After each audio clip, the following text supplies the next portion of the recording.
Hi everyone, Kamran Nouri here. In this video we discuss the ballistic pendulum as an example of a one-dimensional completely inelastic collision and how the ballistic pendulum is used to measure the speed of bullets. Here is the animation of the situation. At the end of this video we'll review this example in more details.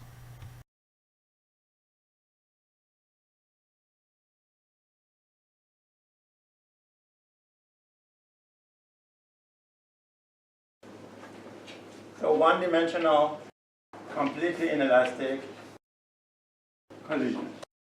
So we have two objects that collide with each other completely inelastically. Let's say this is M1 and this is M2, and M1 is moving at a speed V1 in one dimension, or velocity V1. M2 is moving at velocity V2. This is before collision. And after collision, they stick together and move with the same speed. So after collision, this one and this one, they both move together at V prime, or V final. This is after.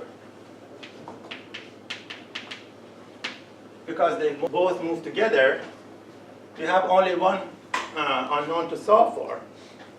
And we only need one equation, and that equation will be conservation of momentum. So we say, what is the total momentum before collision? M1v1 plus M2v2. That's the total momentum before collision. And total momentum after collision, both of them are moving at this velocity. So M1 plus M2, total mass, times V final.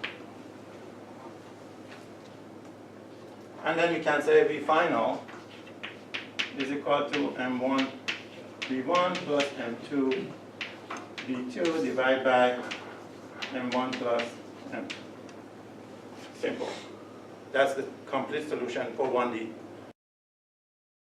You can have this formula for one dimension.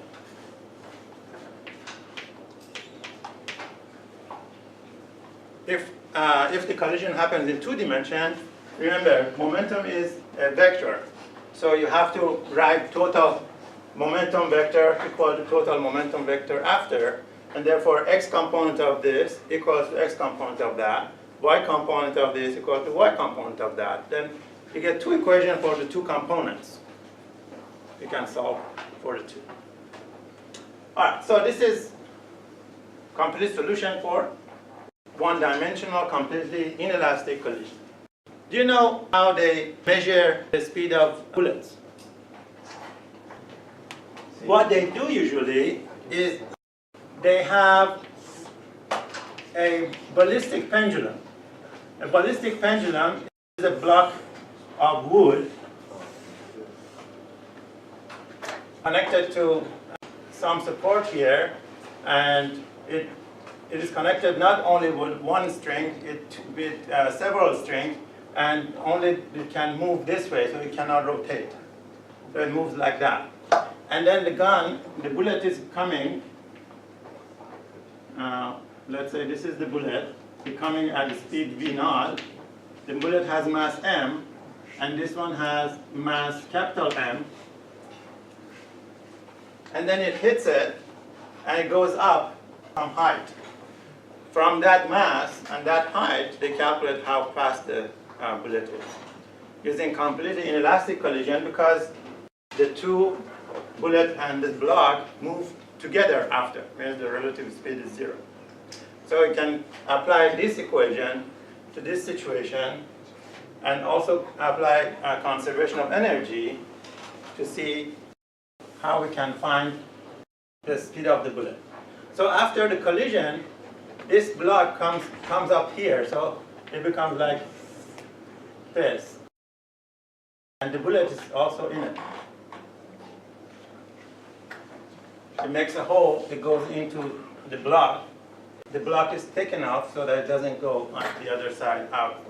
So they move together, and the block goes up by distance h.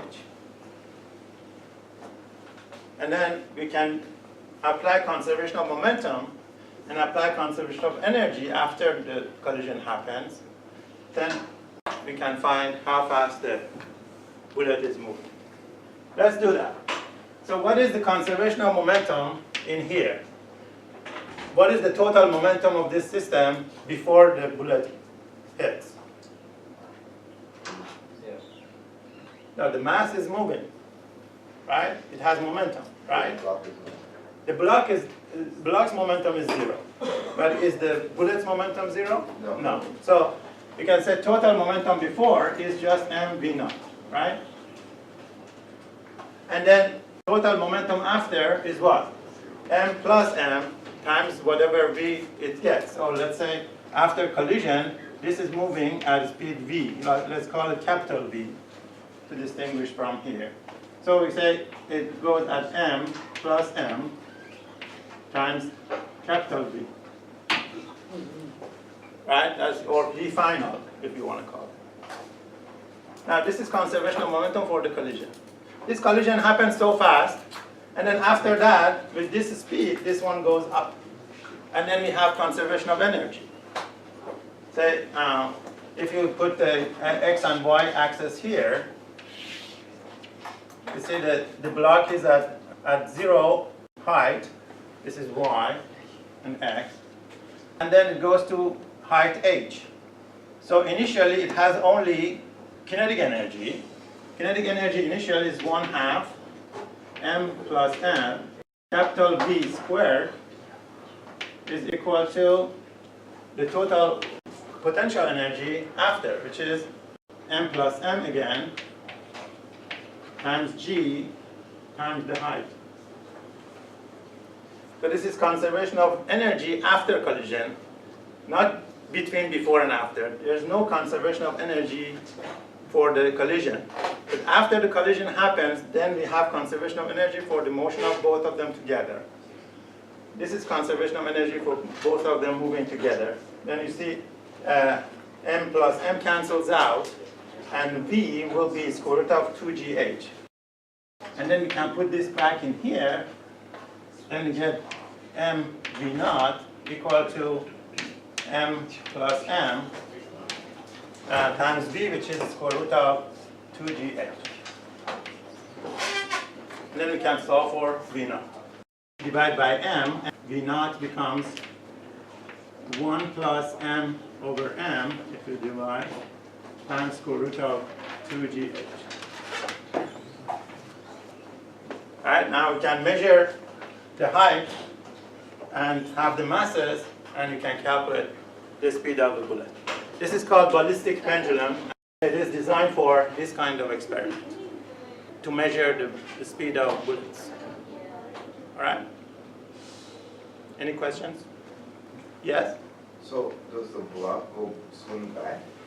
Yes, of course the block goes up and swing back, but the maximum height that it gets when it stops is when you calculate the. So let's get back to the animation for a quick review. Here the bullet is moving and the block is at rest. So the total momentum of the bullet and block as a system is only the momentum of the bullet, mv0. When the bullet hits the block, it transfers most of its momentum to the block and they move together with speed capital V. During this collision, most of the kinetic energy of the bullet is lost to heat and the formation of the block or possibly the bullet. So the kinetic energy is not conserved. However, the momentum of the system remains the same. So mv0 is equal to total mass times capital V. After the collision is over, the block with the bullet, which is now moving with speed capital V, will swing up like a pendulum to a maximum height h until it stops. During this swing, the conservation of energy applies. So the kinetic energy of the block and bullet just after collision, which is 1/2 total mass times capital V squared, is equal to the change of gravitational potential energy, which is total mass times g times h. Solving the energy equation for capital V and subbing into momentum equation, we can solve for the speed of the bullet v0 in terms of the masses and h. I hope you enjoyed this video. Thanks for watching and see you next time.